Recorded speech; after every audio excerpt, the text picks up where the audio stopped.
Cek, cek. Bismillahirrahmanirrahim. Assalamualaikum warahmatullahi wabarakatuh. Mudah-mudahan suara saya terdengar ya. Oke. Wah, aku nyari background dulu nih. Mas Hirot sudah pakai virtual background, aku mana ya? Oh, ini nih dikasih lagi. Kelelep betul.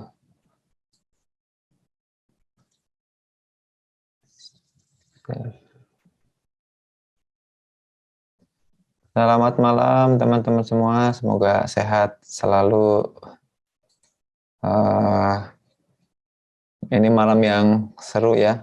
Karena kemudian mudah-mudahan ini juga sambil menemani malam-malam pencarian Lailatul Qadar kita ya. Amin. Mudah-mudahan kita jadi orang yang dapat Lailatul Qadar. Coba mana ya background.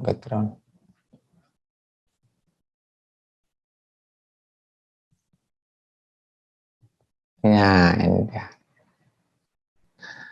Oke. Alhamdulillah kali ini kita akan bahas soal halo effect nih ya. Nah, kenapa sekarang pakai peci? Karena kemudian ini juga ngasih halo effect ya. Ngasih kesan soleh, ya Allah, amin. Kalau enggak, nah ini namanya juga halo effect ya. Kita akan bahas bareng-bareng satu fenomena namanya halo effect ya. Halo effect ini ngaruhnya, waduh luar biasa nih. Kenapa ngaruh luar biasa? Karena kemudian kehidupan kita banyak dipengaruhi sama visual, sama tampilan yang kasat mata, yang tampak. Maka visual-visual itu tuh penting banget ya. Jadi wah luar biasa. Makanya kalau sosial-sosial media kita ya itu ngaruh banget sama thumbnail ya, tampilan yang dikasih sekilas. Itu ada teorinya namanya ngasih priming. Priming tuh apa? Ngasih kesan pertama yang kemudian akan jadi stimulus buat kita. Nah itu tuh sebetulnya satu hal yang lumayan ngaruh ke persepsi seseorang ya. Nah itu kita akan bahas bareng ngomongin yang namanya halo effect ya. Nah buat teman-teman nanti yang mau bertanya boleh di kolom chat ya. Atau ini kabarnya baik semua, coba boleh share di kolom chat. Baik-baik aja, aman ya, sehat ya. Nah, nikmat ya. Kalau di Bandung tadi tuh hujannya lagi gede banget. Petirnya juga luar biasa besar sekali ya. Alhamdulillah ada Mas Siroj. Wah, ada Bro Adit ya, Aditya Ramadan nih. Enak banget ya kalau ngelihat konten-kontennya Adit ya. Nah, itu nanti kita akan bahas ya salah satunya ya. Aduh, ada Unika, Unidika. Oh, sama hujan ya, Sab ya. Gede banget hujannya di sini. Oh, petirnya juga lumayan menyambar-nyambar. Alhamdulillah ya, mudah-mudahan tanda keberkahan buat kita semua. Oke, kita kelas mendalami psikologi ya.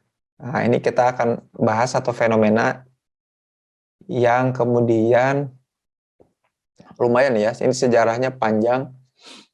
Tapi juga ini juga jadi cikal bakal banyak error-error lain ya. Kalau teman-teman yang sempat ikutan kelas-kelas yang di KMP, kelas mendalami psikologi 1, 2, dan 3, itu kan kita udah belajar fundamental attribution error, belajar self-serving bias ya, sama kemarin tuh in-group favoritism.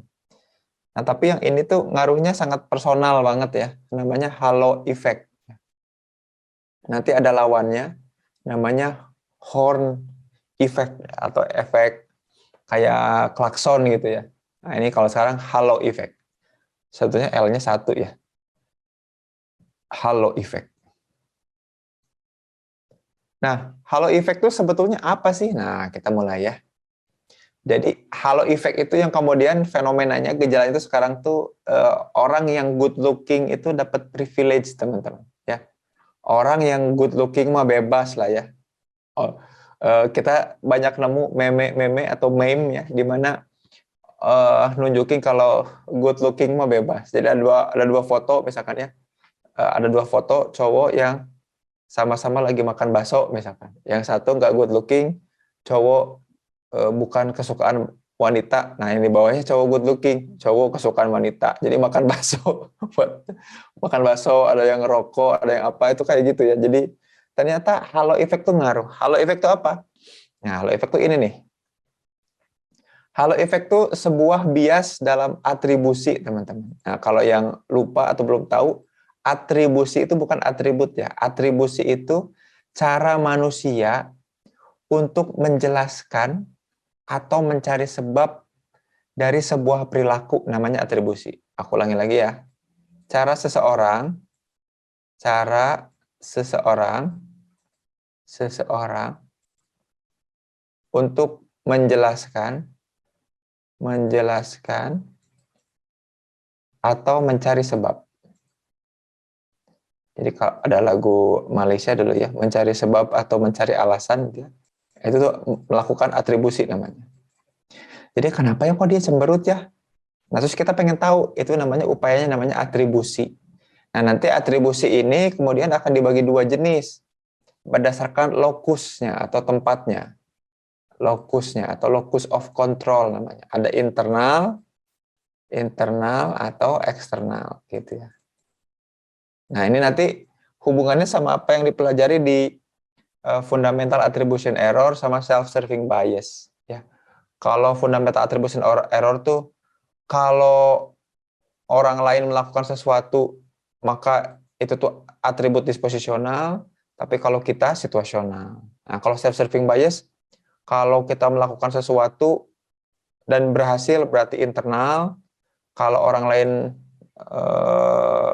berhasil itu eksternal. Contoh, kita lagi main bulu tangkis sama teman kita. Kalau kita menang, kita bilang, aku yang jago. Jadi alasan kenapa kita menang adalah karena aku jago, internal.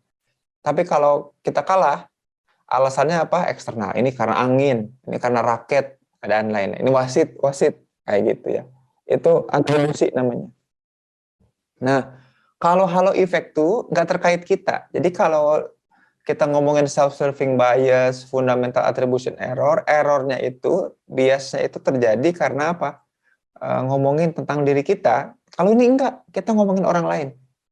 Jadi kalau kata Bethel sama Rice ya, Rice, halo effect itu, jadi ketika kita mencoba untuk menjelaskan sebuah kejadian, alasan sebuah perilaku, ya, ketika kita menjelaskan sebuah kejadian atau alasan atau perilaku, itu tuh entah kenapa kita menilai sesuatu itu baik. Nah, gara-gara kita menilai hal itu baik, pasti dia akan punya hal baik lainnya. Gitu ya. Saya ulang lagi ya. Jadi biasa gini, halo effect itu sebuah bias, ya, sebuah kesalahan dalam diri kita. Ketika kita menilai orang lain, kok dia kayaknya baik. Karena dia baik, pasti dia punya hal lain yang baik juga pada dirinya. Ya, itu namanya halo effect.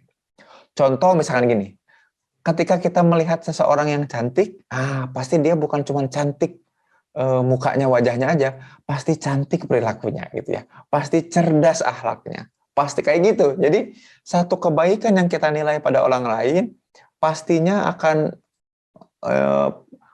akan berhubungan, berkaitan atau relevan sama hal-hal lain yang ada pada dirinya. Padahal apa? Belum tentu gitu ya.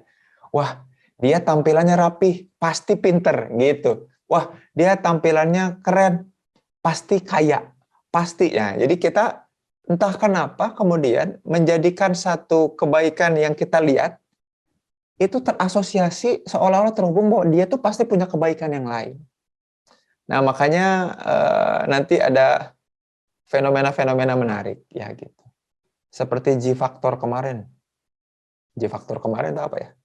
X-faktor. Sekarang kan lagi ada X-faktor ya. G-faktor, oh intelijensi, bukan. Itu mah ngukur intelijensi. Tapi kalau ini enggak. Jadi gini, kalau kita menilai, penilaiannya nggak pakai faktor, penilaiannya nggak pakai alat tes. Ini mah kalau kita mempersepsi orang lain yang positif, maka kemudian akan nyambung sama hal positif lain. Ya, misalkan aku mempersepsi kesan. Jadi ketika pertama ketemu sama Dian misalkan ya, ketika pertama ketemu Dian, kok Dian anaknya baik, kelihatannya tuh baik gitu ya. Pasti bukan cuman baik nih, pasti soleha. Bukan cuman soleha nih, pasti banyak sedekah. Jadi seolah-olah satu hal yang kelihatan cuman kesan, ya, itu tuh jadinya kesimpulan bahwa dia tuh pasti keren dan baik, gitu. Itu namanya halo effect. Jadi kalau teman-teman pernah merasakan kesan pertama yang baik akan seseorang, hati-hati. Bukan berarti harus suuzon ya, bukan. Tapi hati-hati. Jangan dulu, jadi gini ya, jangan dulu kemudian kita mengira bahwa seseorang itu punya atribut lain, punya kebaikan lain. Misal gini, kalau kita ngelihat orang itu ganteng atau cantik dan good looking, udah oke, cukup di situ aja. Oh, dia ganteng. Enaknya ngelihatnya, penampilannya asik. Udah. Tapi mau nggak mau psikologis kita tuh akan kemudian memunculkan, menghubungkan kayaknya dia orangnya juga baik. Kayaknya dia orang dari keluarga baik-baik. Kayaknya dia kemudian orang yang mapan, kayak gitu ya. Ini saya menarik nih ya, melakukan banyak penelitian tentang itu dan orang banyak banyak jadi apa ya, jadi tergelincir gara-gara ini. Jadi terutama yang ta'aruf-ta'arufan tuh ya, atau juga kemudian bukan cuma yang ta'aruf-ta'arufan, yang kemudian nanti kalau kita lihat, saya punya kasus menarik ya, ada seorang tokoh politik yang kemudian fotonya itu luar biasa, berkonsultasi sama saya soal halo effect ini, tapi nggak akan saya tunjukin contohnya, bahaya. Dia jadi kepilih, padahal nanti kita akan bahas ya. Ada Kak Yeni bilang, kepencet. Misal lihat orang pakai jilbab gede langsung dinilai, oh ini kepotong kayak ini, lanjutannya apa nih?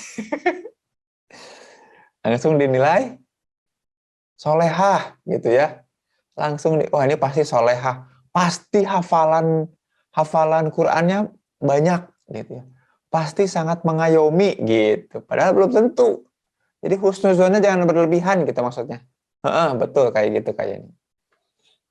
Ya.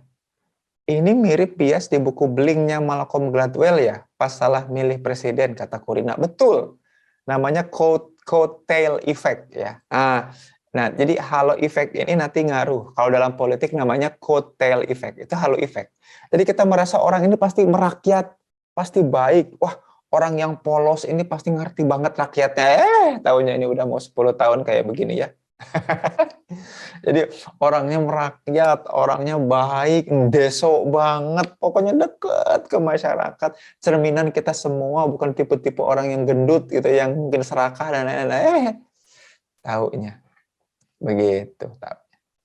Ini nggak ngomongin soal presiden kita ya, ini coattail effect. Di Amerika tuh ada fenomena namanya coattail. Ini karena pertanyaan Kurina adalah, ada di buku Blink-nya Malcolm Gladwell. Iya, jadi di bukunya Malcolm Gladwell ada fenomena namanya coattail effect. Waktu itu tuh Amerika lagi salah milih presiden. Milih presidennya yang dekat banget sama rakyat, yang belusukan, yang suka belusukan. Terkesima, terpesona sama tampilan presiden itu, bayangin. Tapi presiden itu cuma bertahan 2-3 tahun karena kebijakannya jelek sejelek-jeleknya. Akhirnya si presiden itu mundur gara-gara sakit ya kalau nggak salah. Mundurnya sih karena sakit, tapi tekanannya kuat banget. Padahal dia nggak bisa mimpin. Utangnya jadi banyak banget ya. Itu negara orang lain ya. Bukan presiden Zimbabwe, bukan. Ini bukan. Gitu ya. Mudah-mudahan sampai sini jelas dulu ya. Jadi yang dimaksud dengan halo effect itu adalah kita itu ketika mendapat kesan pertama dari orang lain positif, bawaannya tuh pengen nyiptain hal-hal positif lagi tentang dia gitu ya. Hati-hati. Nah, ini makanya orang tuh banyak kejebak gitu ya sama tampilan, sama luaran. Karena memang masuk akal, nanti akan dijelasin di sini di kelas ini bahwa tampilan itu memang kemudian ngaruh banget. Ngaruh sengaruh-ngaruhnya ya. Nah, inilah kenapa tampilan saya malam ini pakai peci ya, biar teman-teman punya halo effect sama saya. Oh, Kang Zen soleh gitu ya. Padahal ini karena sejak aku nggak gondrong, rambut itu harus ditata, nyebelin, jadi ada bad hair day, tau nggak bad hair day? Fenomena di mana rambut aku tuh lagi nggak baik-baik aja. Nih rambut aku kalau dibuka tuh nggak pakai peci, aneh begini tuh, kayak tentara, kan nggak enak ya ngelihatnya. Jadi punya kesan lain-lain, jadi begini aja. Nah, gitu. Jadi ternyata jadi kangen rambut gondrong. Kalau rambut gondrong tuh enak, tinggal set, diikat, udah selesai gitu. Kalau rambut pendek tuh kadang harus pakai gel, tergantung siapa yang dihadapin ya. Kadang luar biasa. Jadi curhat ya. Tapi betul ya, yang saya sampaikan di broadcast soal halo effect tuh, dulu itu ada iklan Axe ya, ada iklan satu deodoran, kesan pertama begitu menggoda, selalu. Tidak pernah ada kesempatan kedua untuk kesan pertama. Nah, inilah yang terjadi di halo effect. Sekalinya kita ngebangun kesan tentang orang lain, teman-teman, itu udah nggak bisa dirubah lagi. Nggak bisa dirubah. Makanya kita tuh selalu harus bisa, makanya kata kan Allah nyatakannya innallaha jamil yuhibbul jamil. Allah tuh suka jamil tuh keindahan. Tapi di beberapa tafsir atau riwayat menyebutkan bahwa jamil atau keindahan, kebersihan ini adalah sesuatu yang membuat kita kalau dikesankan pertama kali sama orang tuh langsung punya kesan yang positif sama kita. Nah, itu tuh penting, halo effect. Ya. Gitu. Siap Kang Soleh. Bukan namanya yang jadi Soleh, Kurina, maksudnya atributnya Soleh. Jadi Kang Soleh jadinya ya. Nah, gitu ya. Jadi ternyata cara kita kemudian menjelaskan orang lain jadinya malah lebih positif. Gara-gara si halo effect ini, teman-teman. Nah, kita masuk ke beberapa contohnya nih. Contoh penelitiannya adalah Rosenthal sama Jacobson ya, tahun 68.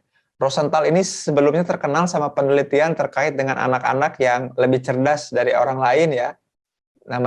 Penelitiannya namanya self-fulfilling prophecy gitu. Terkenal sama self-fulfilling prophecy, tapi Rosenthal sama Jacobson bikin penelitian lagi tahun 68 itu iseng memang Robert Rosenthal ini. Jadi dia tuh ngasih sejumlah foto ya, foto anak-anak. Fotonya pakai pakaian yang sangat rapi. Nah, gitu ya. Terus kira-kira apa yang dipikirkan sama guru-guru gitu. Menarik nih. Jadi dia cuma si guru-guru ini cuma nilai dari foto. Ya, jadi dari foto itu coba nilai siapa yang kira-kira nilainya akan bagus di akhir semester. Bayang nggak? Nah, jadi ternyata guru-guru itu milih orang-orang yang pakai pakaian yang rapi tahun 68 ya. Gitu. Jadi ketika mereka melihat pakaian yang rapi, maka terasosiasinya sama apa? Anak itu pasti berperilaku baik. Nah, anak yang berperilaku baik pasti cerdas. Anak yang cerdas pasti nilai akademisnya bagus. Kebayang nggak? Jauh nggak ya? Jauh ya. Jadi kesan pertama dari pakaian, Pak cuma dilihatin foto, teman-teman. Cuma dilihatin foto. Makanya ini ngaruh banget ke ta'aruf-ta'arufan yang ngasih CV itu menurut saya kurang pas ya. Juga ta'aruf-ta'arufan yang harus melihat langsung juga kurang pas. Yang paling pas itu ya memang lewat perantara selalu ya. Nanya gitu. Untuk nanya karakter ya. Kalau nggak kayak gini nih, kejadiannya kayak gini nih. Karena ngelihat orang yang dandan, karena ngelihat orang yang rapi gitu. Teman-teman tahu nggak banyak banget kemudian ya. Jadi saya jadi konsultan di tempat ta'aruf online, teman-teman. Ya. Banyak kemudian ahwat-ahwat yang kecewa, terluka, karena kemudian baru beberapa saat setelah menikah, si laki-laki ini juga ikut kecewa, lalu meminta mengembalikan si istri ini ke orang tuanya. Alasannya simple, ketika dia sudah tidak pakai make up lagi, katanya, itu beda banget katanya, dibanding dengan dia ketika pakai make up dan ketemuan. Beda banget. Dan itu nggak seperti harapan dia gitu, seolah-olah pakai filter. Itu banyak loh, banyak, asli. Jadi kasusnya itu di atas 30 itu banyak, lumayan ya. Nah itu gara-gara ini nih, gara-gara halo effect ya. Makanya penting, ini kapan-kapan Hai Akademi atau Sintesa Zen Permana kita bikin kelas ta'aruf secara psikologis yang pas ya. Itu, aduh soalnya luar biasa ya. Kok jadi seram dari ceritanya, emang iya bener itu gara-gara halo effect, seriusan. Dan kasusnya lebih dari 30. Jadi kebayang nggak ketika ta'aruf ketemuan, perempuannya dandan pakai make up gitu. Terus laki-lakinya suka, seneng. Dan yang jadi patokan dan jangkar laki-laki di pertama kali ketemu adalah wajahnya. wah ini Kurota Ayun nih, gitu. Istri-istri yang menenangkan. Iya, kalau Kurota Ayun itu kan ke anak ya, makanya aneh nih. Ya, makanya kadang suka aneh-aneh orang tuh. Nah, pas udah nikah ternyata kan, ya itu kan, kalau tidur kan masa make upan terus kan ya. Ternyata alisnya nggak ada dan macam-macam gitu. Oh, jadi takut ngeliatnya. Allah ya Karim. Macam-macam. Nah, jadinya banyak, 30-an kasus yang mengembalikan orang ke orang tuanya karena tampilan fisik. Gitu ya. Serem lah. Nah, makanya ini salah satunya ini. Jadi bahkan halo effect itu ngaruh di dunia akademis ya. Anak-anak yang bajunya rapi seolah-olah akan berperilaku baik, seolah-olah pasti cerdas. Yang cerdas itu pasti nilai akademisnya bagus. Padahal kan, aduh variabelnya banyak. Contoh misalkan ya, yang nilai akademisnya bagus itu bukan berarti anaknya cerdas. Jadi yang nilai akademisnya rendah bukan berarti dia nggak cerdas. Ya memang dia bukan bidangnya aja itu kan gitu ya. Jadi saya kalau di ibu saya guru matematika, tapi saya nilai matematika SMP, SMA tuh nggak pernah di atas 6 di rapot itu. Entah kenapa. Tapi kalau sekarang saya suka matematika, tapi dulu tuh entah kenapa susah banget buat paham matematika tuh ya. Bukan berarti saya nggak cerdas kan, kalau ngomongin psikologi mah ya lumayan lah ya gitu ya, agak nyambung gitu ya.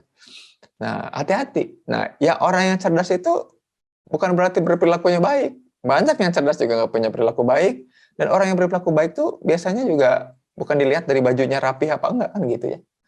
Nah, ini juga error-error yang terus mendasar yang membuat kita itu jadi salah mempersepsi orang. Nah, penelitian Rosenthal sama Jacobson ini diulang sama Hernandez Julian dan Peters tahun 2017 membuktikan hal yang sama. Apa tuh?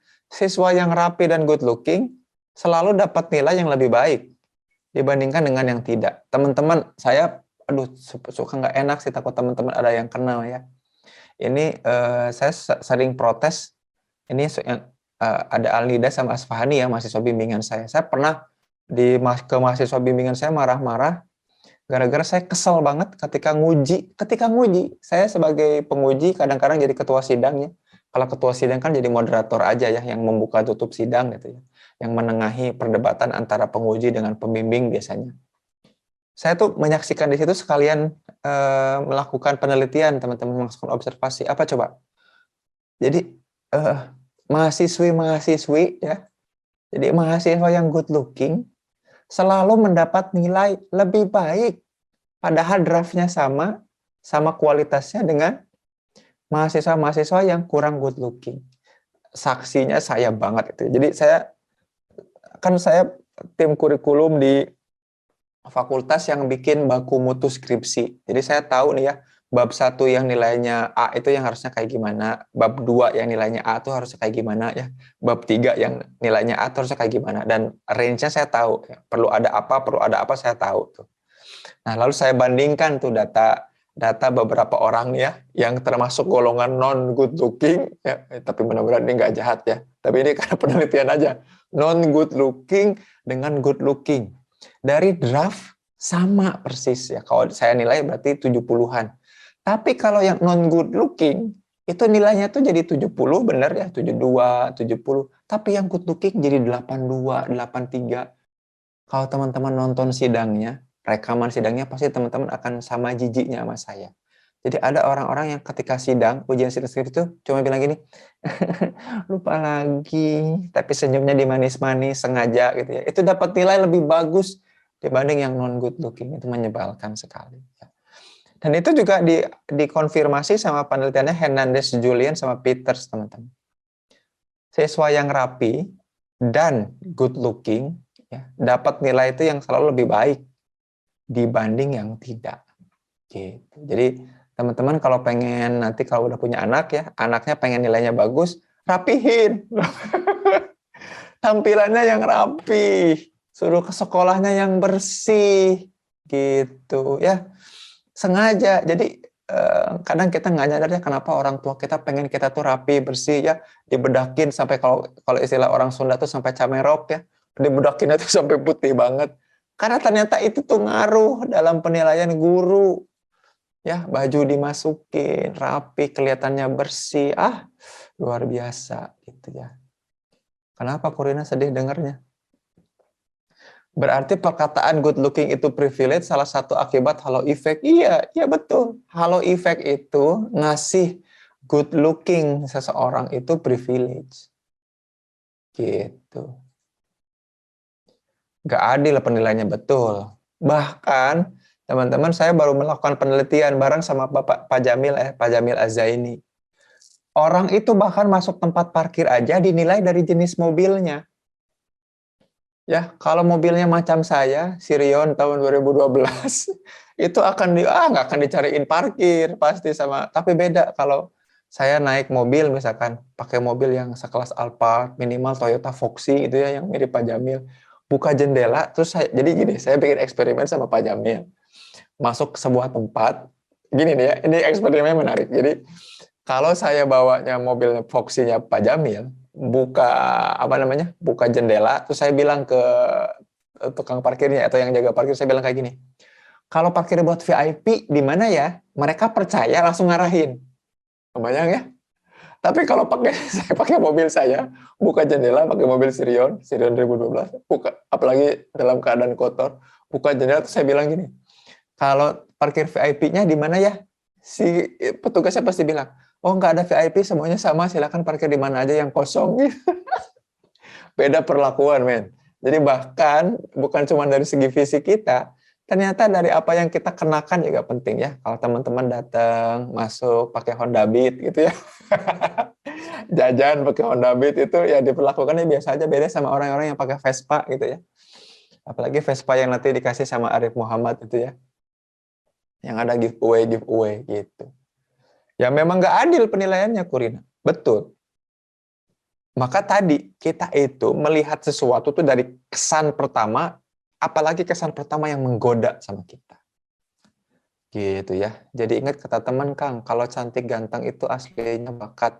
Ya, cantik dan ganteng itu relatif ya. Jelek itu mutlak. Pokoknya mutlak nggak dapat privilege. Pokoknya kalau kita good looking akan relatively dapat privilege. Tapi kalau udah dicap jelek udah mutlak aja. Nggak akan dapat apa-apa ya. Tahun 68 bukan 86 Ija.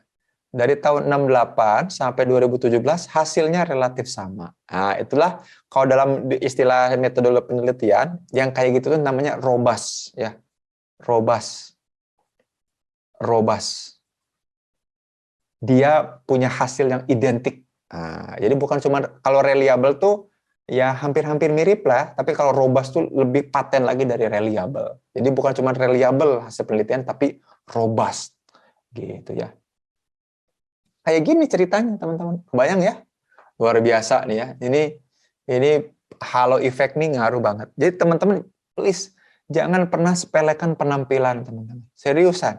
Kalau teman-teman mau ketemu tamu, menghadapi orang baru ya, saya bikin research nih, waktu saya jadi sering ngewawancara orang, saya neliti kolega saya. Menarik nih. Saya minta mereka, jadi gini, saya bikin eksperimen, ada kandidat yang masuk ke dalam ruangan wawancara, terus saya hitung 5 detik, terus saya minta dia keluar lagi. Terus saya nanya ke sobat-sobat saya itu, kolega saya, kira-kira ini bakal bagus apa enggak? Bakal diterima apa enggak? Kayak gitu. Ternyata selama ini teman-teman, kalau teman-teman mau diwawancara kerja ataupun beasiswa apapun ya, penilaian itu ternyata sudah diberikan mulai dari 5 detik pertama ketika masuk ya, dari buka pintu sampai duduk. Jadi ternyata cara kita berjalan masuk, membuka pintu, apakah kita menyunggingkan senyum, apakah kita menyapa, itu ngaruh banget ke kesan, pembangunan kesan. Jadi jangan sepelekan itu, terutama teman-teman yang nanti mau ketemu sama calon mertua gitu ya. Assalamualaikum, boleh duduk. Itu pastikan kapan-kapan saya mempelajari body language itu ya, ada ilmu pernyataan. Ilmu pernyataan tuh kurikulum di psikologi yang ngebahas tentang gestur dan body language. Ada tuh, ya. Kalau ada teman saya yang trainer juga yang ngelatih spesifik tentang body language. Sekarang beliau jadi direktur HR-nya Nestle, namanya Mas Fai Irvanto. Istrinya terkenal ya, jadi TikToker sama selebgram ya. Tapi saya lupa nama istrinya siapa ya. Itu bagus banget. Bagus banget. Ya, gitu. Nah, kata Ija, kasihan banget ya, yang nggak bisa menyamai penampilan standar orang kebanyakan rawan diskriminasi. Iyalah, orang-orang yang jelek itu pasti dibully, dijadikan bahan ceng-cengan, pasti itu pasti. Pernah nggak teman-teman SMP SMA ada orang yang nggak ya yang nggak dikarunai? Ya gitu lah ya, orang yang jelek SMP SMA kan gitu, pasti dihina-hina, selalu aja diojok-ojokin. Lu jadian sama dia tuh kayak gitu kan, pasti rawan diskriminasi, pasti Ija. Manusia tuh gini, memang alamiahnya halo effect. Ya, Mas Afik padahal lagi menggondrong Kang. Nah, kalau nggak terlalu, jadi gini ya, kalau nggak terlalu memperhatikan penampilan, harusnya memperhatikan kualitas. Berasa ya kalau sama satpam, bener. Saya ngerasain gitu selama gondrong itu, jadi selama aku gondrong ya, kan kalau orang gondrong itu kan kalau naik mobil tuh kan nggak pernah diikat rambut ya. Kalau diikat kan nggak enak ya, cepol apa namanya, cepol ikatan rambutnya tuh kan nggak enak buat nyender ke headrest itu. Makanya kalau naik mobil kan dibiarkan terurai rambut itu. Makanya kalau nanya parkir apa tuh, Mas ini parkir buat pembicara ya? Iya, ini buat pembicara Pak. Bapak di sana aja. Kan saya pembicaranya. Kebayang nggak? Karena gondrong, disangkanya tuh saya bukan bukan bintang tamunya. Gitu. Kayak gitu. Betul, Unidika. Wah, Unidika mah memang glamor lah. Sekalinya dicap glamor tuh pasti ngaruh, nempel ya. Sekalinya cap itu nempel. Betul, betul Kak Albert, betul banget. Persona itu muncul di ketidaksadaran kolektif. Ngaruh banget. Nah, nanti ada ngaruhnya sama budaya Indonesia. Itulah kenapa orang Indonesia itu selalu menganggap dirinya itu selalu lebih rendah dari bule-bule. Kita tuh selalu kayak gitu. Ada profesor dari luar negeri, mahasiswa dari luar negeri, siswa dari luar negeri, pokoknya yang putih-putih, yang bule-bule aja. Kita tuh entah kenapa kesadaran kolektif kita harus merendah sama mereka, harus ngikut, harus nurut, harus kagum sama mereka, Kak Albert. Itu jadi betul persona di ketidaksadaran kolektif kita. Entah kenapa ngelihat bule itu bawaannya tuh kita tuh harus seneng, harus hormat, harus gitu. Kayak gitu ya, seru ya, alhamdulillah nih. Nah, kalau ini di dunia pendidikan, teman-teman ya, juga di dunia keseharian, tadi udah saya kasih contoh beberapa penelitian simpel saya, tapi belum saya publikasi ya, belum ada waktu buat nulis. Nah, kalau ini di dunia kerja, teman-teman. Ada tokoh namanya Parrot, ini bagus ya. Sebenarnya bukan Parrot, dibacanya Pahe, ini ya, dibacanya Pahe. Orang yang good looking mendapat lebih banyak tip dibandingkan yang tidak. Ah, ini kalau waiter atau pelayan ya. Gitu. Orang yang good looking dapat tip. Nah, terus juga gini, Pahet ini kemudian neliti di konteks yang lain. Orang-orang yang good looking lebih mungkin mendapat kenaikan gaji dibandingkan yang tidak. Gitu. Nah, ini menarik. Saya kemudian kemarin minta izin ke sebuah institusi ya untuk ngecek ya orang-orang yang kemudian dari pertama kali masuk sampai naik jabatan dilihat rata-ratanya. Ada 2 tahun, ada 3 tahun, ada 4 tahun ya naik golongan atau naik pangkat, naik jabatan. Ini menarik teman-teman. Orang yang naik pangkat, naik golongan lebih cepat, ternyata dilihat dari tampilan itu orang-orang yang suka menjaga penampilan, pakai make up, touch up dan lain-lain. Penampilan tuh ngaruh ternyata. Ngaruh banget. Ngaruh penampilan itu. Luar biasa ngaruh. Jadi jangan pernah sepelekan penampilan ya. Apalagi untuk kesan-kesan, ngebangun kesan pertama itu ngaruhnya luar biasa. Itu kata Pak He. Terus juga kata Judge Hirsch sama Simon tahun 2009 ya. Bahkan nunjukin kalau seseorang yang good looking dan punya physical attractiveness ya, itu akan punya pendapatan yang lebih tinggi secara signifikan. Gila nggak? Luar biasa ya. Ya ternyata good looking itu bahkan ngaruh ke bagaimana orang mendapatkan pemasukan, penghasilan. Aduh ya. Ini ngaruh banget. Trainer-trainer yang good looking ya, para pembicara-pembicara yang good looking itu pasti akan lebih laku dibandingkan dengan pembicara-pembicara yang enggak good looking. Nah, makanya yang enggak good looking mestinya harus punya kualitas lain. Biasanya apa? Humoris. Nah, ini Mas Afik nih tadi yang gondrong-gondrong, jangan udah mah gondrong, terus mukanya serem, nyeremin ya. Wah, susah berat. Minimal kalau gondrong, nyeremin itu jadi ada komedinya lucu, itu pasti luar biasa kualitasnya. Harus lucu.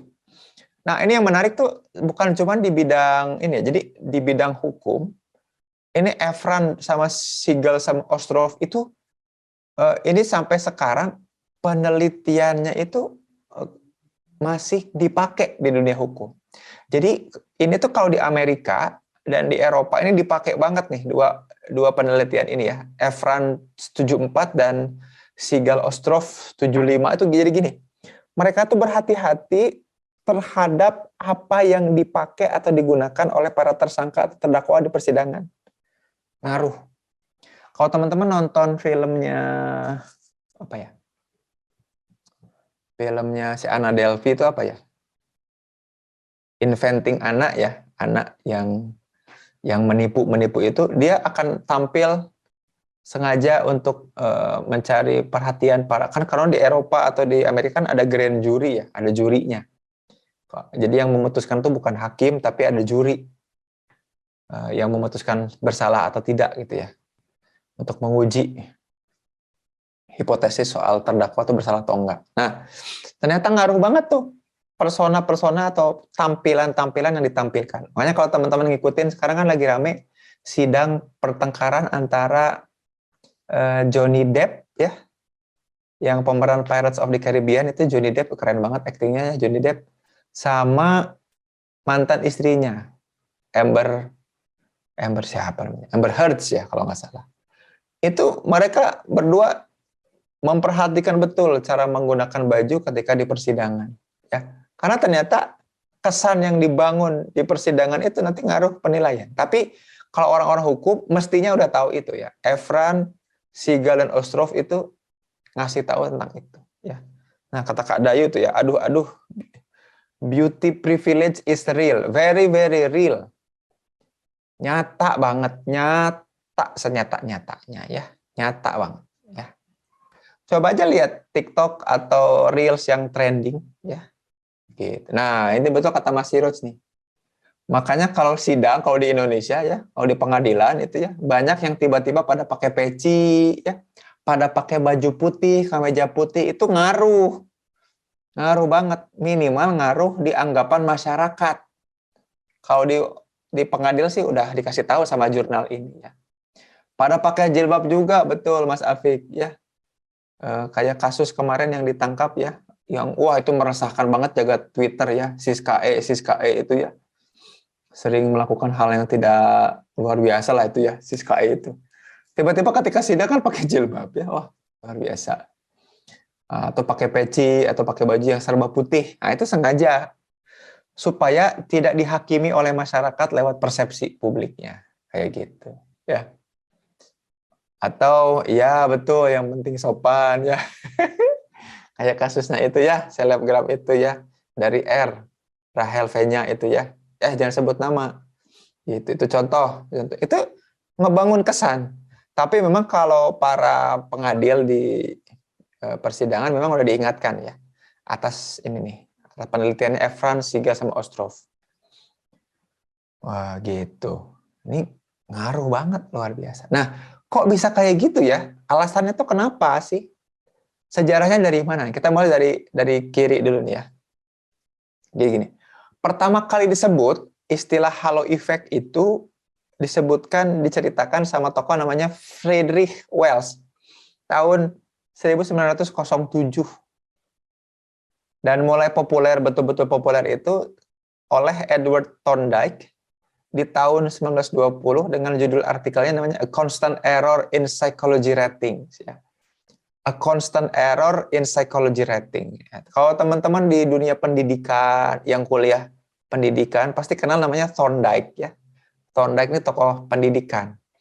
Nah, dia bikin sebuah buku, artikel waktu itu ya. Ini artikel lulus jadi buku.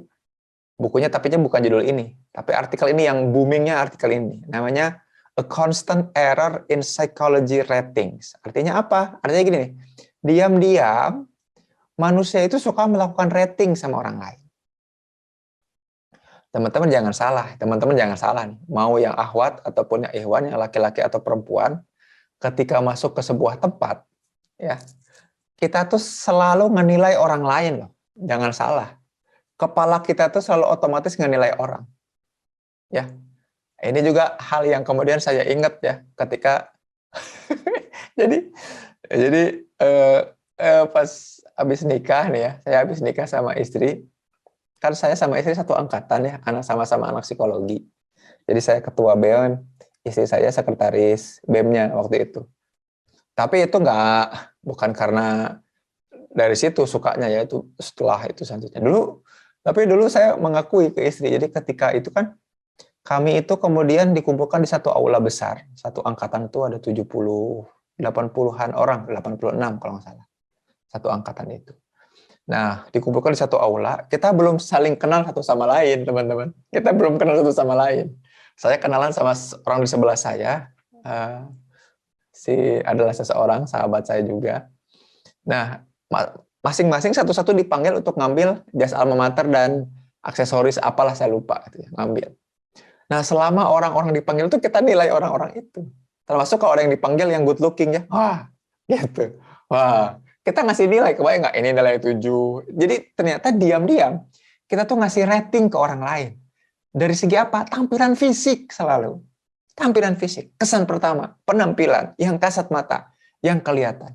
Dan itu kalau kata Edward Thorndike, itulah error dalam kita melakukan rating pertama kali secara psikologis, katanya gitu. Jadi mau itu segi pendidikan, kebudayaan, hukum, pekerjaan, itu kita diam-diam ngasih rating ke orang lain. Nah, kalau kata Thorndike, memang kebutuhan alamiahnya apa? 3. Kenapa sih kita cepat-cepat ngenilai?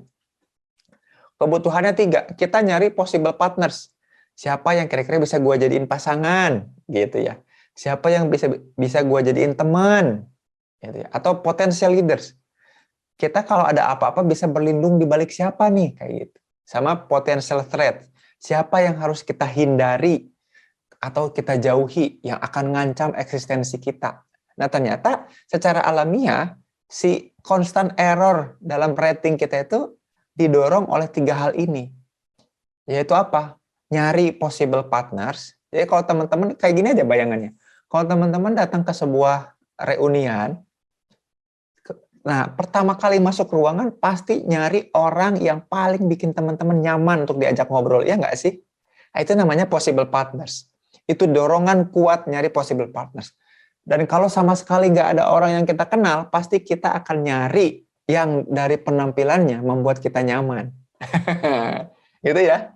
Itulah kenapa orang-orang yang good looking pasti akan ditanya, pasti akan dideketin, karena mereka tinggi rating dalam possible partners, ya. Maka good looking itu penting, ya. Membuat diri jadi good looking itu penting, rapi, bersih penting, ya. Gitu. Terus juga tempat di mana kita berlindung di baliknya, potensial leader, kita akan ngejar sana. Dan kita akan menjauhi orang-orang yang kemudian secara tampilan kita anggap potensial threat. Pernah nggak di satu bis, ketika teman-teman naik angkot, ada orang yang naik, kita tiba-tiba ngegeser bukan ngasih tempat, ngegeser karena ingin ngejauh dari dia. Pernah nggak kayak gitu? Nah, kalau pernah, bukan karena kita jahat dan diskriminatif, itu alamiah. Karena kita ngerating dia, seseorang yang mungkin punya potensi untuk mengancam. Potensial threat. Tiba-tiba ngegeser aja ya. Yang naik ke angkot tuh Mas Afik tuh. Gondrong gitu ya. Atau saya gondrong tuh kalau saya naik apa-apa tuh gondrong gitu memang dihindari ya. Atau orang tuh tiba-tiba agak gini tuh, agak condong ke belakang gitu kalau ngelihat itu. Itu karena automatically ada potensial threat, teman-teman. Nah, di sini jelas ya, paham ya? Nah, ini yang kemudian wah luar biasa dampak halo effect ini. Nah, lawan halo effect itu namanya horn effect. Tapi horn effect ini tidak terkenal karena kemudian kenapa nggak terkenal dan nggak ngaruh-ngaruh banget? Karena kemudian yang ngaruh adalah yang udah kita bahas di beberapa pertemuan kemarin. Kalau ke hal-hal negatif, ada di beberapa pertemuan kemarin namanya self-serving bias, fundamental attribution error, self-fulfilling prophecy, sama in-group favoritism ya. Itu lebih ngaruh. Kalau horn effect tuh nggak terlalu ngaruh. Jadi kesan pertama terhadap yang negatif tidak membuat kita kemudian membangun prasangka negatif lagi. Nggak selalu ke sana. Tapi kalau positif, selalu membangun prasangka positif lagi. Jadi ternyata berpikir positif tuh juga jangan berlebihan ya. Husnuzon boleh, tapi ternyata double triple husnuzon juga jangan, katanya begitu. Double triple. Nah, dampak dari halo effect berarti apa nih? Nah, ini saya belum isi, sengaja pengen teman-teman yang mulai sharing. Kira-kira nih teman-teman ya, hey people semua, teman-teman yang nyimak di pertemuan malam ini, kira-kira dari materi ini, menurut teman-teman dampaknya itu apa ya? Kalau kita kemudian kena sama halo effect ini. Yuk silakan sharing di kolom chat atau mau open mic juga boleh ya. Kira-kira apa ya yang membuat kemudian apa dampaknya dari halo effect ini? Kalau kata Dian ketipu gitu ya. Dampaknya adalah tertipu. Nah, mestinya apa jadi apa. Kalau kata Mas Afik, dampak positifnya buat orang yang kena halo effect berarti ya dapat privilege ya, yang kena halo effect. Tapi ya kalau kita kena halo effect atau kata Dian ketipu ya, atau jadi kecewa. Tidak bisa menilai secara objektif ya. Nah, kata Adit jadi halu. Ekspektasi berlebihan. Oke. Tidak sesuai ekspektasi. Oke, kebayang ya, betul ya sampai sini ya. Oke, apalagi pressure. Maksudnya gimana, Ija? Pressure itu gimana? Terpressure tuh gimana?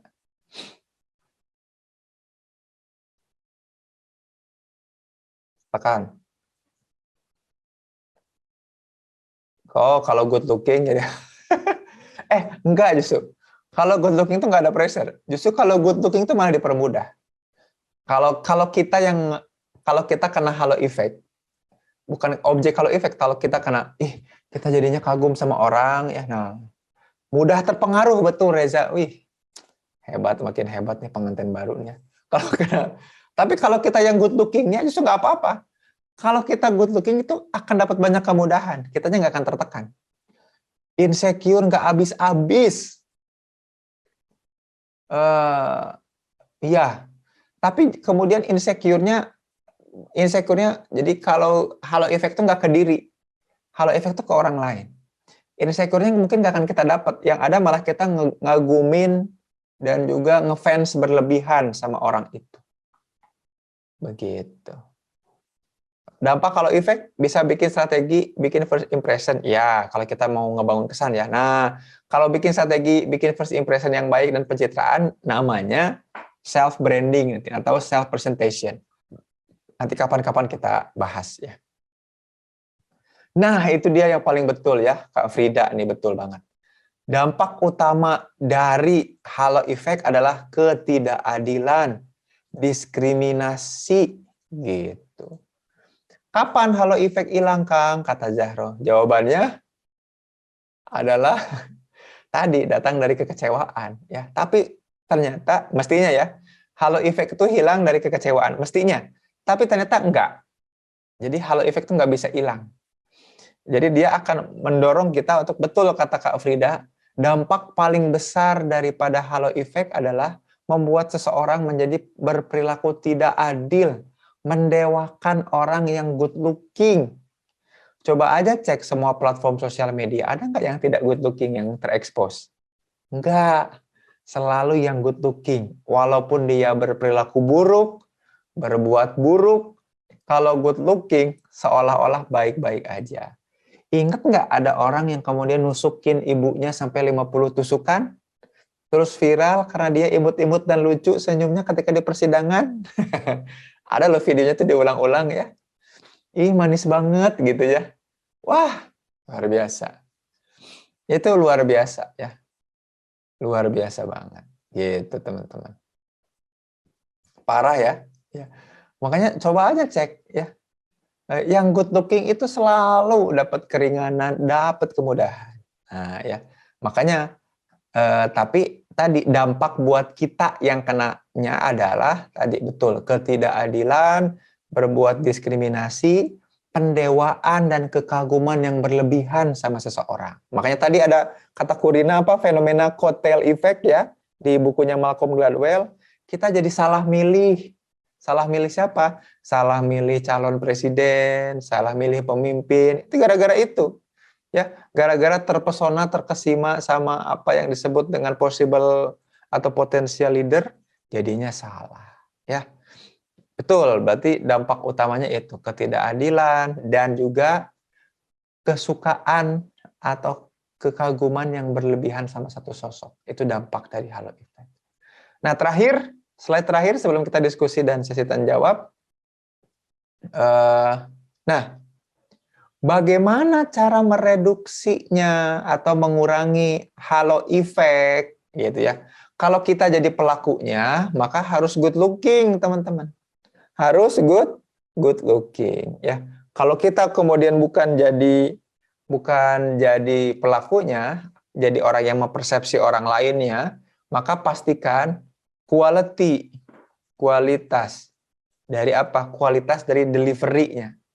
Jangan ngelihat tampilannya, tapi isi yang disampaikan sama orangnya. Quality. Nah, makanya saya tuh dulu sengaja gondrong itu supaya saya pengen tahu nih, orang pasti akan meremehkan, merendahkan, dan underestimate sama saya. Supaya apa? Supaya apapun hal keren yang saya omongin, itu dampaknya akan berlipat. Ya ampun, orang ini masih muda, gondrong, udah S3 gitu. Jadi efek itu berlebih. Beda kalau saya datang dalam keadaan rapi. Orang udah punya ekspektasi gitu. Jadinya yang saya omongin itu flat-flat aja. Nah, gondrong itu ngebantu banget. Jadi orang tuh akan underestimate saya, tapi ketika saya delivery hasil yang biasa aja pun orang akan wow gitu. Itu mah bagian dari cara saya ini ya, nge-manipulasi persepsi. Tapi teman-teman betul ya, memang good looking itu penting ya. Good looking itu shortcut yang penting, tampil rapi, betul-betul memperhatikan kebersihan, itu ngaruh banget ya. Ngaruh banget untuk orang lain mempersepsi kita, supaya dapat orang lain yang kena halo effect ya gitu. Tapi kalau kita untuk mengurangi halo effect, ya pastikan yang kita cek dan kita lihat adalah apa? Kontennya, substansinya, isinya. Jadilah logis ya gitu. Kalau buat yang muslim ya salah satunya gimana caranya, setiap ada yang terjadi pada diri orang lain, selalu ingat Allah ya, ucapkan Masya Allah, Tabarakallah ya, Allah lah yang maha besar, yang menciptakan gitu ya, Subhanallah, maha suci Allah dari hal-hal buruk, kayak gitu. Itu yang di-mention, supaya kita nggak punya kekaguman berlebihan, dan memperlakukan orang juga secara berlebihan. Yang kedua, outstanding dan profesional dalam delivery, ya, pastikan ngecek apakah orang ini benar nggak ya, profesional nggak ya. Dan ketiga, acceptance, menerima apa adanya orang itu dan diri kita. Ya. Nah, ini 3 cara utama untuk overcome halo effect. Penting banget buat kita punya hal ini. Kalau nggak, wah ya itu tadi, diskriminasi orang, tidak adil terhadap orang lain, atau kemudian jadinya suka berlebihan, kagum yang berlebihan. Begitu kira-kira, yuk mari kita sesi tanya jawab. Ada dari Kak Yuli Erliani. Kang, kalau halo effect bisa bikin orangnya jadi punya narsistik nggak? Banget. Jadi gini ya, kita itu kemudian jadi memperlakukan orang secara berlebihan. Orang itu kemudian jadi dapat feedback yang terlalu positif padahal dia nggak ngapa-ngapain. Feedback yang positif ini bikin orang jadi kepedean. Itulah makanya kenapa ada istilah, sok ngartis loh gitu ya, sok ngartis. Soalnya ingin diperlakukan lebih, pengen dapat karpet merah. Saya jadi ingat seorang pejabat, ya, anggota dewan yang kemudian datang ke sebuah daerah, terus dia bilang, kok saya sebel ya, kok kepala daerahnya nggak nyambut saya gitu loh. Itu salah satu privilege yang ingin didapatkan gitu ya. Dari apa tadi? Perlakuan atau encouragement yang berlebihan Kak Yuli. Itu dampaknya kayak gitu. Betul. Hati-hati, waspada ya terhadap halo effect. Ya. Kalau ke narcissistic personality disorder sampai dia punya kelainan pada dirinya kayaknya enggak, tapi kemudian punya kegeeran, harapan berlebihan atas perlakuan, iya. Sok artis, sok ngartis, iya. Gitu Kak Yuli. Ayo, yang lain ada yang mau disampaikan, ditanyakan? Silakan, Mas Adit, Kak Adit. Assalamualaikum Kang. Waalaikumsalam warahmatullah. Eh, ini mau nanya, ini aja penasaran sih. Apakah si halo effect ini sifatnya universal?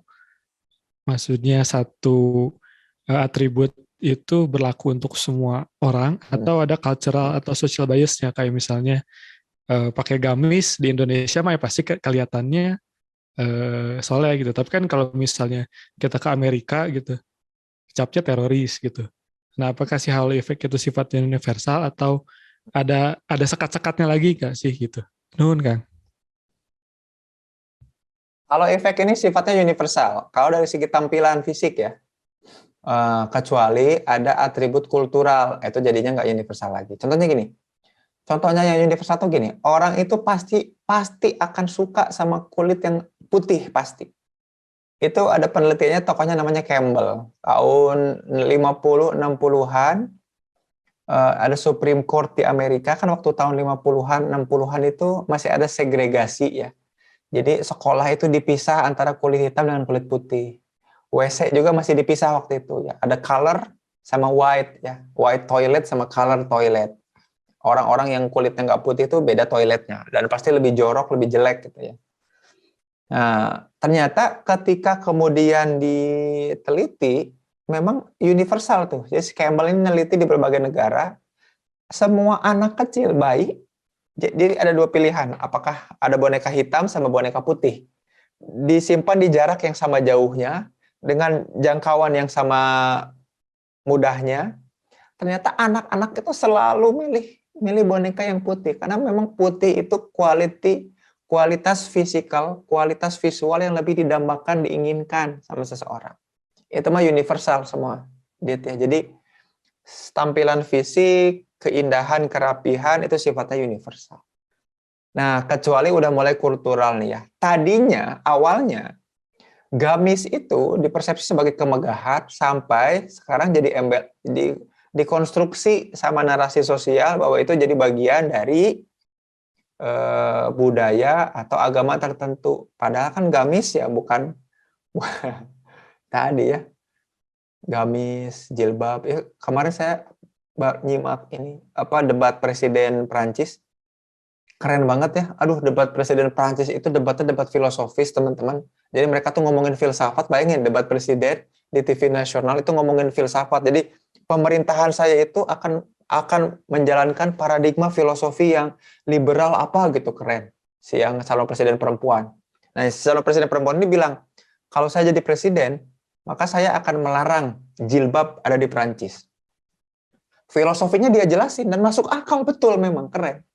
Masuk akal, bagus. Kalau teman-teman nonton debat presiden Prancis ya. Nah, ini si Macron ini kan juga mau nyalonin lagi. Dia bilang, enggak, itu filosofinya beda. Wah, itu debatnya asik, seru. Nah, jadi ternyata kalau ditanya apakah ini bersifat universal, jawabannya iya. Sampai kemudian ada narasi konstruksi sosial yang menjadikan konotasinya negatif. Contohnya radikal aja ya. Kan kata radikal itu sebetulnya bagus. Orang-orang yang radikal itu sebenarnya bagus. Orang-orang yang eh, radikalisme itu gini, ide bahwa kalau kita mendalami sesuatu itu harus sampai ke akarnya. Itu kan bagus. Tapi ini mah jadinya disematkan bahwa radikalisme itu jadi buruk gitu. Nah, itu jadi konstruksi sosial yang tadinya kemudian universal, ditunggangin sekarang, ya. Jadi sebetulnya universal nih. Halo efeknya universal efeknya. Gitu, kecuali hal-hal yang memang ditunggangi secara kultural. Mudah-mudahan ngejawab, Dit ya, kebayang ya. Siap, turun, Kang. Sami-sami. Dari Kurina, Kang mau tanya, kalau cara membedakan kekaguman yang wajar dengan lawan jenis, dengan kekaguman yang berlebihan itu gimana ya, Kang? Kan kita harus harus menumbuhkan rasa cinta dan kekaguman sama pasangan kita nanti. Ah, kekaguman yang wajar dengan kekaguman yang tidak wajar. Gini, kekaguman yang wajar itu adalah apresiasi terhadap apa yang sudah dilakukan. Gitu ya. apresiasi terhadap apa yang sudah dilakukan. Jadi variabelnya adalah apa? Variabelnya adalah doing yang menghasilkan admiration. Admiration. Kalau orang itu cuma being doang, being itu apa? Mengada. Kalau dalam bahasa Sunda apa? Cicing. Tapi kalau cicing itu diadmirasi, salah ini. Gitu. Jadi yang wajar itu apa? Kalau dia doing something dan kita admire sama hal-hal yang dia lakukan, itu masih wajar. Ya ampun, aku kagum banget sama dia. Dia soalnya sholat tahajudnya rajin. 8 rakaat tegak tiap malam, nggak pernah enggak. Dan aku ngelihat betul gitu ya. Masya Allah, aku jadi cinta. Itu admiration yang wajar. Tapi admiration yang kayak misalnya gini, kita ngelihat kemudian suami lagi tidur. Ya ampun, cute banget tidurnya, cute banget. Ya ampun, dia nggak ngapa-ngapain kok cute sih. Nah, itu yang admiration yang nggak asik. Nah, coba cek Kurina ya. Orang-orang yang kemudian mengagumi para idolnya, kan si idolnya nggak ngapa-ngapain aja, orang ngejerit-jerit ya. Ditatap sama idolanya aja, gitu. Didadahin, gitu kan. Itu namanya admiration yang berlebihan. Ya. Terkait dengan doing yang wajar itu. Wajar banget. Makanya gini, kita mengagumi Rasulullah itu, nah buat yang muslim ya, kenapa? Karena apa-apa yang dilakukan. Ya nggak sih? Bayangkan kita kan nggak tahu orangnya kayak gimana, tampilan wajahnya beliau seperti apa. Paling kita bisa tahu dari deskripsi lewat As-Sama'il Al-Muhammadiyah di At-Tirmidzi, tapi kan kita nggak tahu. Yang kita tahu perilakunya, ya Allah. Kalau di zaman sekarang tuh berat banget bisa kayak gitu. Kata Dewi nanya, tapi bisa diminimalisir kalau kita punya standar nilai ya Kang? Ya setidaknya minimalisir ketipu. Tapi bayangin, standar, jadi gini ya, justru punya standar nilai itulah yang membuat kita kena halo effect. Jadi orang yang bikin standar itu, Kak Dewi, Teh Dewi, yang bikin standar itu yang malah paling mudah kena halo effect. Contoh misalkannya alis harus simetris, kerudung kemudian, nah, itu tuh yang standar-standar gitu. Kan gara-gara punya standar orang tuh jadinya kena halo effect. Aku pengen yang tinggi, putih, dan rambut panjang. Itu kan gara-gara standar seperti itu. Orang yang ketipu ya. Dikira cantik, taunya ternyata kunti. Serem. Alhamdulillah. Ya. Jadi jadi meminimalisirnya bukan karena standar, tapi balik lagi ke doing, ke outstanding, kerjaan-kerjaan perilaku-perilaku yang outstanding, sama professional delivery. Ya, kerjaan-kerjaan yang secara profesional bisa dilakukan. Kata Kak Albert, a constant error. Berarti terus-menerus. Jadi lebih baik diterima. Iya, betul. Acceptance. Betul, Kak Albert. Makanya tadi poin ketiga, how to reduce it adalah acceptance. Ya, karena a constant error. Jadi ibarat kalau udah pakai kata konstan itu jadi konstanta. Ya titik awalnya itu memang pasti halo effect kita. Titik awalnya. Bukan slope ya, bukan a slope error. Pertumbuhan error. Bukan variability error, variance error, bukan, tapi a constant error, konstantanya yang error, yang menetap, yang nggak akan bisa berubah.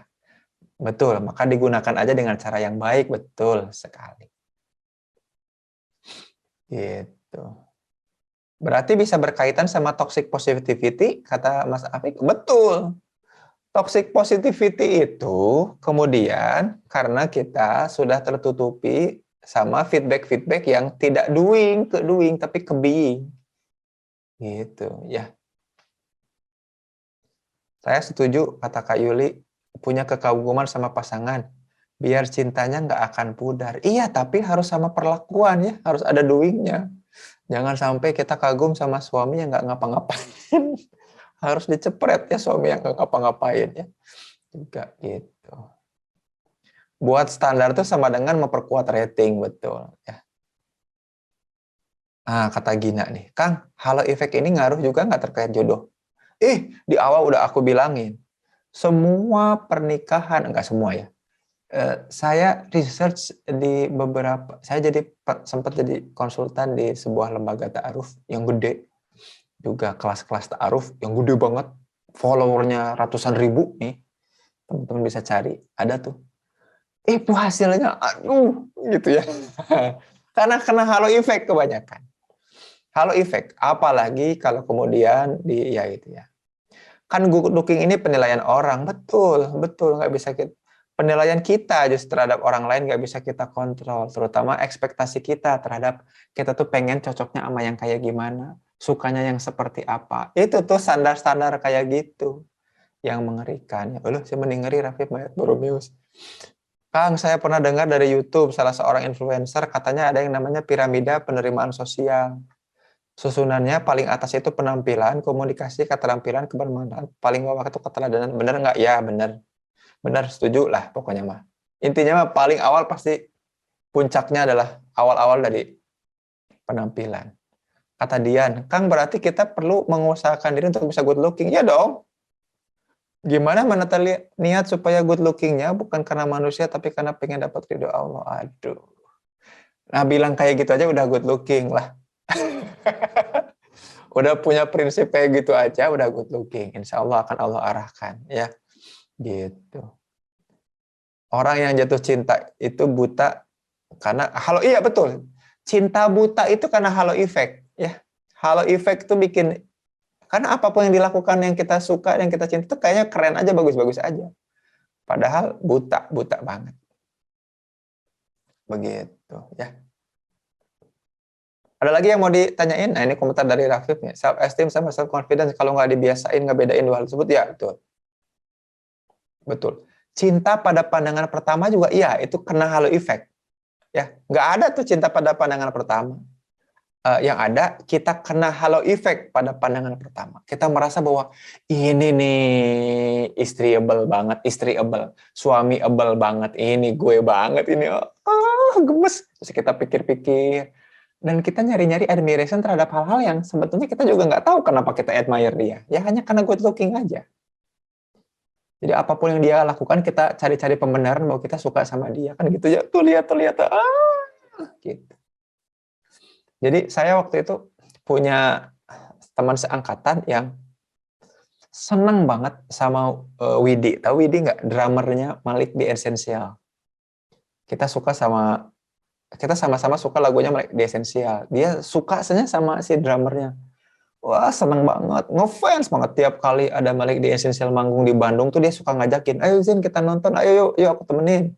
Bareng-bareng sama yang lain gitu ya. Nonton. Dan dia selalu pengen ke backstage gitu, nyapa si Widi ini, teriak-teriak gitu ya. Sampai dia tiba-tiba di kelas dia nangis. Ketika aku lihat tahun 2000 berapa tuh, 2007 atau 2008 dia nangis di kelas. Karena ternyata si Widi yang dia pikir baik dan apa-apa tuh di sebuah majalah remaja saat itu. Masih musim remaja ya, tahun 2008-an, 7-an, 8 ya. Sorry to say ya. Tahun 2007-2008 itu masih suka buka-buka majalah remaja kan, dia nangis. Karena dia di situ mengakui si Widi itu pernah pernah menyewa pelacur, juga pernah one night stand, pernah friend with benefit katanya gitu. Dia ngakuin itu di majalah itu.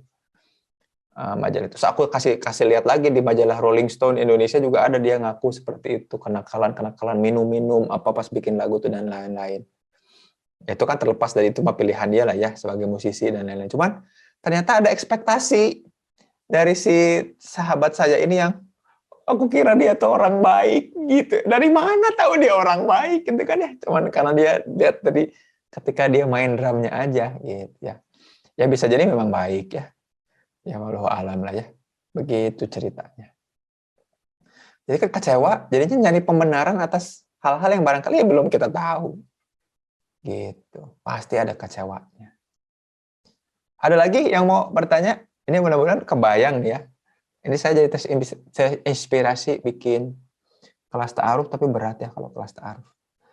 Kata Virial, kalau halo effect bisa membuat cinta buta, akan berimbas juga nggak? Ya kan, ke anti kena cancel culture. Wah, justru itu yang lagi ya bisa-bisa sih betul. Tapi memang kita cancel culture banget. Cancel culture banget kita ya saat ini ya, luar biasa ya. Ya betul.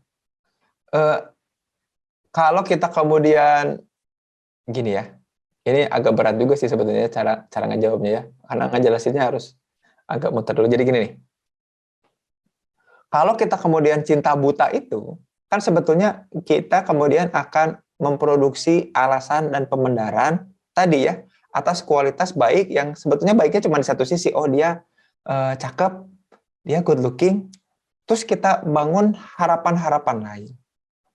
Nah, harapan-harapan lain itu kan kemudian kalau terwujudnya nggak ke cancel dong, aman-aman aja ya, gitu.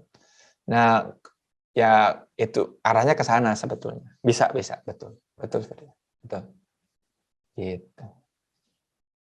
Sama-sama ya. Tapi memang seru banget ya, anak-anak Jaksel ya, cancel culture. Wah, banyak istilah-istilah seru. Silakan lagi ya, gimana Fib? Assalamualaikum Kang. Punten telat. Waalaikumsalam.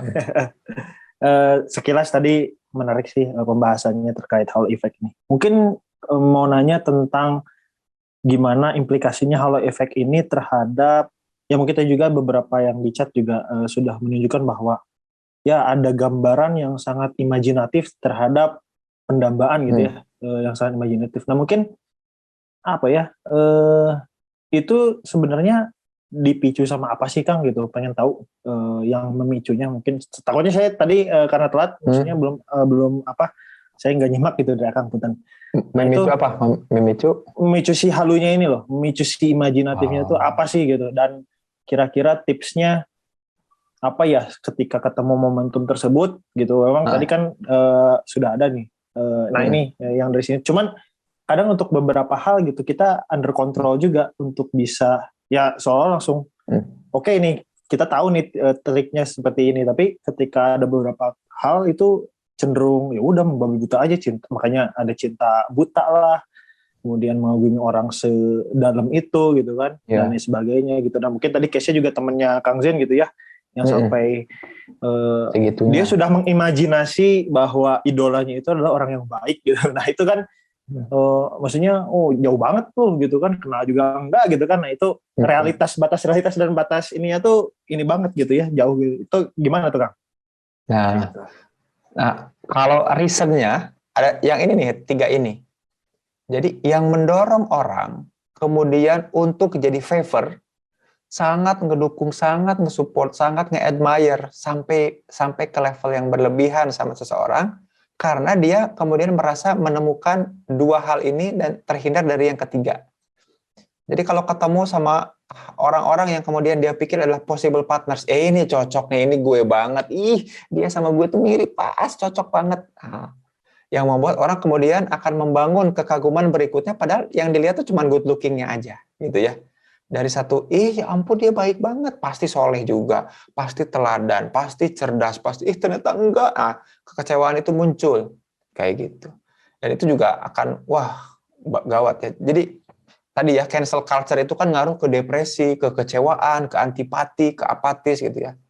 Ngaruh. Nah, itu karena pertama possible partners ini nih. Dorongan untuk dapat possible partners ini dorongan alamiah kalau kata si Edward Thorndike.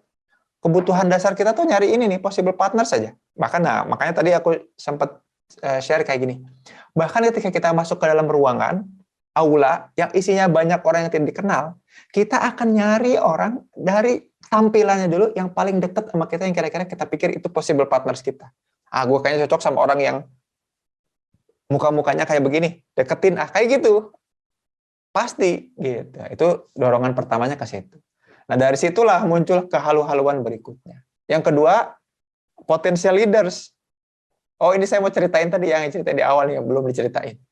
Jadi, tahun 2014, itu saya diminta sama Prof. Hamdi Muluk, waktu itu dosen saya di UI, untuk bareng-bareng meneliti, mengkonsultani satu calon anggota DPD, Dewan Perwakilan Daerah. Dia mantan kepala daerah yang gagal, putus di tengah jalan karena kasus asusila. Orang-orang banyak yang benci. Terus beliau berkonsultasi ke kita, bayar sejumlah uang, kita riset, kemudian photoshootnya kita atur. Karena kalau pemilihan anggota dewan itu kan nggak pakai foto, cuman anggota DPD yang pakai foto kan ya. Kalau teman-teman masih ingat nih, kalau teman-teman udah pada nyoblos tahun 2014, 2019 juga sama. Karena hanya anggota DPD yang pakai foto, maka fotonya segimana mungkin kita buat apa coba teman-teman? Bukan kita buat possible partners, bukan kita buat potential leaders, tapi kita buat dia menjadi potential threat. Membuat dia semenjijikan mungkin tampilan fotonya. Kebayang nggak? Ngeri ya? Ketika ibu-ibu buka dia, mau nggak mau otomatis nyoblos dong. Bener dong. Coba aja cek ya. Di 2014 siapa anggota dewan yang masuk ke Dewan Perwakilan Daerah, DPD, jadi Senat, yang suaranya itu bisa lebih dari hampir mau nyaris 2 juta. Coba, 2 juta dicoblos. Padahal kena asusila. Gitu. Itulah, saya nggak akan sebut namanya ya. Nggak akan sebut. Nggak akan saya iyahin kotanya, Mas Sirot. Nggak akan aku iyahin. Nggak akan aku iyahin, pokoknya mah ya. Itu pokoknya rahasia. Itu mah rahasia lah. Ya, gitu. Begitu. Jadi foto itu penting. Jadi jangan pikir masang-masang baligo itu apa sih, ini ngapain sih?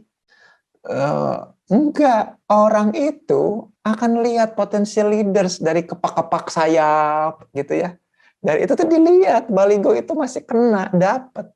Makanya photoshoot yang benar itu pencahayaan, editing yang bagus, filter itu keren. Kata-kata yang catchy, penempatan font itu ngaruh banget ke apa? Halo effect, ngaruh, nempel.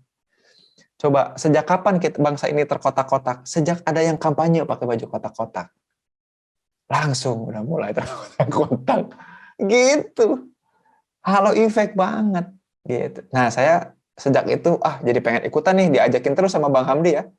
Saya mau, males ternyata itu karena saya baca waktu itu yang tadi Corina mention, buku namanya Malcolm Gladwell, bukunya Blink judulnya. Ada fenomena namanya coattail effect. Wah, bahaya nih kalau saya nanti nge-promote orang yang jadi coattail effect tuh dia ngepakin sayap tuksedonya aja orang tuh terkesima. Orang milih dia padahal dia politisi sampah. Itu kan kejadian di Amerika tuh kayak gitu. Cuman ngejabat selama 3 tahun tapi udah ancur-ancuran karena konstituen dan rakyat sadar bahwa dia bukan presiden yang bagus. Nah, jangan sampai kita dapat presiden yang nggak bagus tapi bertahan selama bertahun-tahun gitu dan orang-orang nggak pada sadar. Ini lagi ngomongin Amerika ya, Indonesia mah aman lah. Gila Indonesia mah luar biasa lah. Gitu. Indonesia mah terbaik. It's the best. Udah paling malas disebut kadrun ya. Indonesia is the best pokoknya mah, terbaik. Begitu, Viv. Jadinya. Nah, bagaimana cara menghindarinya? Ya mau nggak mau kita mesti pakai 3 cara tadi yang tadi. Possible partners, potential leaders sama potential threat harus kenal kebutuhan diri juga. Makanya tadi, good looking is important, tapi quality over good looking itu yang penting. Nah, dia prestasinya outstanding nggak? Itu di atas rata-rata tuh biasanya. Kalau biasanya udah aja respon kita biasa aja. Dan professional delivery nggak? Ya profesionalnya udah professional acceptance. Siapapun orangnya kita terima gitu. Nah, tadi kata Kak Albert itu yang penting tuh acceptance. Karena kalau sekalinya kita nggak appreciate good looking atau kena ke halo effect, ya nggak kena halo effect tuh jadinya kita underestimate, kita diskriminasi, Viv. Itu sering terjadi. Gitu ya. Wah, itu ngaruh banget. Malah kalau itu terutama karena tadi saya udah ngasih contoh di awal, mahasiswi-mahasiswi yang good looking dan cantik ini justru saya perlakukan setara dengan yang tidak good looking dan cantik. Karena ternyata di dosen-dosen lain ngaruh banget itu. Ngaruh banget itu. Ya, untungnya alhamdulillah kalau di psikologi kan dosennya kebanyakan perempuan juga ya. Jadi aman gitu. Nah ini yang cowok-cowok juga aku sharing soal hal ini, mereka aware semua. Dan itu rentan banget. Apalagi sekarang udah ada UU PKS ya. RUU PKS. Bukan RUU lagi, udah UU PKS. Sama Permendikbudnya juga udah disahkan juga soal itu, Permendikbud soal PKS. Ya lumayan tuh, kita harus berhati-hati. Saya baru selesai nonton filmnya Anatomy of a Scandal, itu bagus banget ya soal assault sama abusive dan lain-lain, sexual abuse. Itu keren banget ya. Jadi memang kita perlu hati-hati terhadap halo effect ini karena ngaruh banget. Kemudian ke cara kita mempersepsi orang lain, memperlakukan orang lain, terutama tadi menjadikan orang lain sebagai objek seksualitas dan lain-lain ya dari 3 hal. Gitu, Viv. Mudah-mudahan menjawab. Mantap Kang. Berarti ini brand agensi ini ya potensial banget untuk manfaatin halo effect ini ya. Wow, Luar biasa. ngeri. Molesnya itu udah Ngeri, keterlaluan. Betul. Udah Ya, mau jadi- dipoles untuk jadi, pas udah jadi, miara buzzer, udah gak ada itu. salahnya aja. Udah, susah. Udah Makanya susah, kalau udah. dalam konteks leader itu kan kalau pakai tipsnya yang Kang Zen itu ya gimana? Informasinya juga ya kayak saya aja sekarang itu. Sekarang emang calon presiden yang ini bicara yang di negara lain ya. Ya. Calon presiden yang Di Perancis. Cuman 2 ya, di Perancis. Ya gitu kan maksudnya informasi yang Ya, diterima betul. di masyarakatnya pun kan halo effect yang udah Halo effect. layar keberapa mungkin kan gitu kan yang Betul. Nah, ini yang- contohnya calon presiden Prancis ya, yang lagi Ya. mau naik nih. Si Macron sama si, aduh aku lupa namanya. Yang Susah perempuan namanya tuh. yang perempuan ini. ya Nah itu tuh yang di bus itu polesan-polesan semua sama media itu. Itu konsultan-konsultan politiknya semua itu yang ngebus. Nah makanya ketika mereka debat, orang-orang Prancis tuh ngedengerin banget karena debatnya betul-betul debat ide. Coba nonton deh, Viv. Debat presiden Siap. Prancis itu ngomonginnya filosofis banget. Yang saya jadikan ide adalah begini. Wah, asik gila. Aku nonton seru, ini filosofi ini. Wah, jadi isu-isu itu dibahas secara filosofis dan diturunkan jadi kebijakannya tuh lewat filosofi dan paradigma. Apa itu mantap. Kalau presiden kita kan nggak gitu ya. Kita tuh maksudnya negara Uganda Selatan gitu. ya program Oh, ini kita mah biasa keren lah, kita mau debatnya juga karena kita tidak punya uang gitu. Itu kan luar biasa. Keren. Kartu Indonesia Sehat Kang gitu kan. Ya. Bari jeung teu sehat wae. Nuhun Kang. Karena pandemi. Ya. Ada lagi yang mau di-sharing atau ditanyakan? Kalau nggak ada ya mari kita lanjut itikaf lagi ya. Kita menengadahkan tangan kembali berdoa ya. Barangkali kita ya yang kemudian Allah titipkan rezeki untuk dapat Lailatul Qadar, Mayan 80 tahun ya Allah. 1000 bulan. Presiden Wakanda Unidika. Terima kasih. Unidika ini aduh, istri aku sampai meremelek nih ya, makanin rendangnya. Luar biasa Uni, thank you so much. Mantap jiwa. Kalau mau pesan rendang ke Unidika ya. Enaknya luar biasa. Rendangnya beneran rendang. Dahsyat. Kalau nggak ada lagi, berarti kita cukupkan sekian. Terima kasih ya. Sampai jumpa di bulan depan. Han, kalau bulan depan apa ya temanya ya Han? Aku lupa Han. Hani juga lupa gerak. Aku lagi nyari-nyari ini filenya apa ya. Kalau bulan depan ya. Taruh Pak, bentar. Aku juga sambil nyari nih. Mestinya tadi ini. Apa ya Han? Yang Course of Knowledge, Pak. Curse ya, curse of Course of kutukan Knowledge. pengetahuan. Yes. Wah, itu. Aduh, aku ditampar banget ya. Jadi suatu saat lagi kelas filsafat ilmu sama profesor filsafat dari UGM, dosen saya, beliau ngasih tahu ya. Saya nggak akan sharing soal pengetahuan karena semakin kamu dapat pengetahuan, kamu akan dikutuk sama pengetahuan itu. Ceger, kita ngeri banget. Nah itu insya Allah bulan depan, KMP bulan depan kita bahas soal kutukan pengetahuannya, curse of knowledge ya. Tapi sekarang mari kita tampilkan ke good lookingan kita, mari kita foto bersama. Ayo silahkan open kamera, kita tampilkan good lookingnya kita. Seperti apa? Ayo Corina, Kak Albert. Kak Albert ini jauh-jauh ya. Wah, mantap. Berarti Kak Albert di sana udah jam berapa? Udah jam 12 ya? Sekitar jam segitu, Kang. Aduh, luar biasa. 23.54. 23. Sehat, makasih banget Ya. masih nyimak dan bertahan. Alhamdulillah. Ayo Han, kita berfoto. Tolong di aba-aba. Iya, Pak. Sudah siap semuanya. Gimana Pak gayanya? Silahkan gaya yang se-good looking mungkin. Segood looking mungkin. Oke. Berikan senyuman terbaiknya. 1, 2, 3. Sudah. Siap ya. Jadi buat teman-teman yang kemudian nanti butuh konsultan politik ya untuk pencitraan dan bikin halo effect gampang ya. Atau pencitraan ke mertua mau konsultasi DM aja nanti kita ngobrol ya. Sebelum nanti kelasnya harus berbayar di kelas ta'aruf kita ngobrol aja ya konsultan jodoh ya. Boleh DM aja ya. Nanti aku sharing nih cara-caranya untuk dapetin menjemput jodoh-jodoh terbaik seilmiah mungkin, bukan atas dasar halo effect dan juga rasa-rasa yang mungkin pernah ada. Hatur nuhun, terima kasih semuanya, ditutup ya. Terima kasih sekali lagi. Assalamualaikum warahmatullahi wabarakatuh. Waalaikumsalam.